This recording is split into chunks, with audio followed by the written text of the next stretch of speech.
السلام علیکم درنو دوستانو مومن خان فرهادي یو ځل بیا ستاسې په چوپړ کې دوستانو د سی اس اس تطبیقات دي یا څنګه موږ کولی شو چې سی اس اس په خپل ویب پاڼه کې یا په ایچ ټي ایم ایل کې امبیډ کړو یا یې وکاروو یا ترې استفاده وکړو د سی اس اس تطبیقات عبارت د هغو لارو څخه دي چې د دې په واسطه موږ کولی شو سی اس اس په خپل ویب پاڼه کې تطبیق کړو یا عملي کړو یا یې وکاروو او دا تطبیقات موږ د درې لارو څخه یا طریقو څخه اجرا کولی شو دوستانو چې دا دریو طریقو څخه یا دریو لارو څخه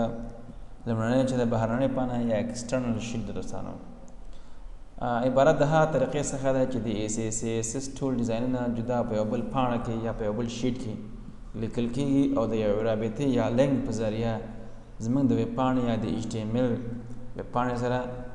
نښلول کېږي او عملي کېږي یا ترې استفاده کېږي بهرنۍ پاڼه د هیټ په برخه کې دوستانو د ویب پاڼې سره نښلول کېږي فرضاً موږ چې کله په ایچ ټي ایم ایل کې خپل سټرکچر جوړوو یا پاڼه جوړوو نو که چېرته موږ غواړو د خپل د سی اس اس کوم فایل چې د هغه د خپل د ویب پاڼې سره ونښلوو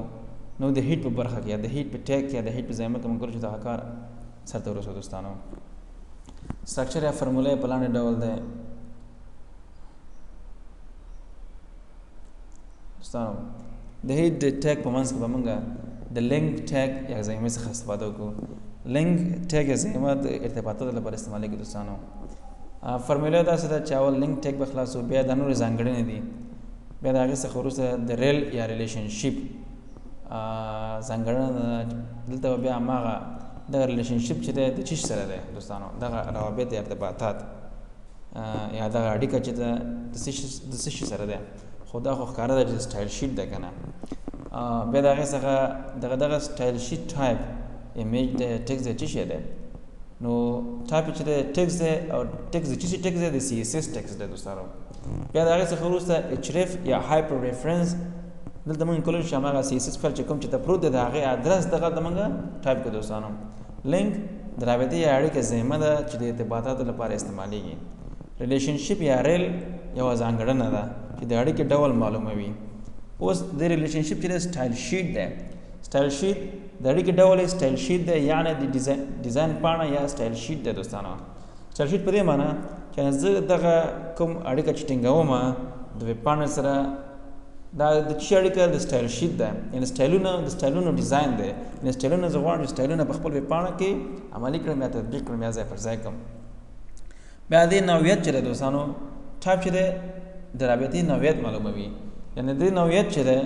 ایمیج خو نه دی که نه دوستانو سی اس اس فایل چې ټول ټکسټونه دي دوستانو نو ټکس دی ټکس رقمي ټکس دی د سی اس اس ټکس دی دوستانو بیا ایچ ریف یعنې هایپر ریفرنس د دې برخې معنا دا ده چې د رابطې د نوعیت خط دی او ډول یې سی اس اس دی دوستانو یعنې دغه د دې شو د ایچ ریف دا ځانګړنه د ادرس لپاره استعمالیږي دوستانو څه لپاره د ادرس لپاره هایپر ریفرنس ایچ ریف مخفف د څه شی دی د هایپر ریفرنس یعنې موږ دلته کولی شو چې دې ځانګړنې څخه د سی اس اس فایل چې زموږ چېرته پروت دی هماغه راواخلو او دلته یې ادرس ټایپ کړو لکه فار مثال موږ که چېرته ستاسو په یاد وي په چې کله موږ غواړو یوه صفحه د بلې صفحې سره په اړیکه کې کړو نو موږ د ایچ ریف د ځانګړنې څخه استفاده کوو دا هم هماغه کار دلته اجرا کوي دوستانو چې همدغه د سی اس اس کوم فایل چې دی دا چېرته موقعیت لري د هماغې ادرس دلته لیکل کوو مای سټایل ډاټ سی اس اس په یاد ولرئ دوستانو چې همیشه تاسو چې کله دا انشاءالله موږ په راتلونکي درسونو کې هم وایو چې موږ د سی اس اس ټول فایلونه د ډاټ سی اس اس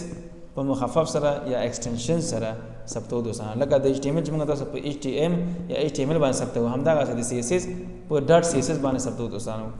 زموږ د نن ورځ درس هم دومره و چې څنګه موږ یو د خپل ویب پاڼې سره یو بهرنۍ برخه کې یا بهرنۍ بل فایل کې او بل ځای کې زموږ د سی اس اس فایلونه وي یا د سی اس اس ډیزاینونه وي سی اس اس هغه څنګه د خپل ویب پاڼې سره اړیکه ورکولی شو چې دغه فرمیوله ده او دغه فرمیوله یا فرمول یا سټرکچر د هیټ د ټیګ په منځ کې اجرا کېږي چې دا به انشاءالله موږ عملاً کار وکړو ها دوستانو راځئ دلته په عمل ډول استفاده کوو دوستانو ما تاسو چې د لینک کوم ټیګ چې دی د هیټ سیکشن یا د هیټ ټیګ تر منځ کارول کېږي زه به اوس دلته لینک دغه به ولیکم ټیګ لینک ټیګ د سی اس اس د نښلولو په درې ځانګړنو څخه موږ تاسو استفاده کوو درې ځانګړنو څخه چې اول دی ریلیشن ځانګړنه دا مساوي کیږي د سټایل شیټ سره. چې زموږ دا ریلیشنشپ د څه شي سره دی؟ د سټایل شیټ په شان دی یا د هغې سره دی. دویم چې دی ټایپ یا نوعیت چې دی مساوي کیږي د ټکس دی. ټکس کوم ډول؟ د CSS ټکس دی دوستانو. یا په اخره کې چې دی دوستانو دا خو شو دا دوه ځانګړنه شو، په اخره کې درېیمه ځانګړنه href مساوي کیږي هماغه ادرس به دلته تاسو راخلي. زه اوس ادرس راخلم دوستانو. ادرس یې دغه ادرس دی په CSS ویډیوز کې د ویب سټایل په نامه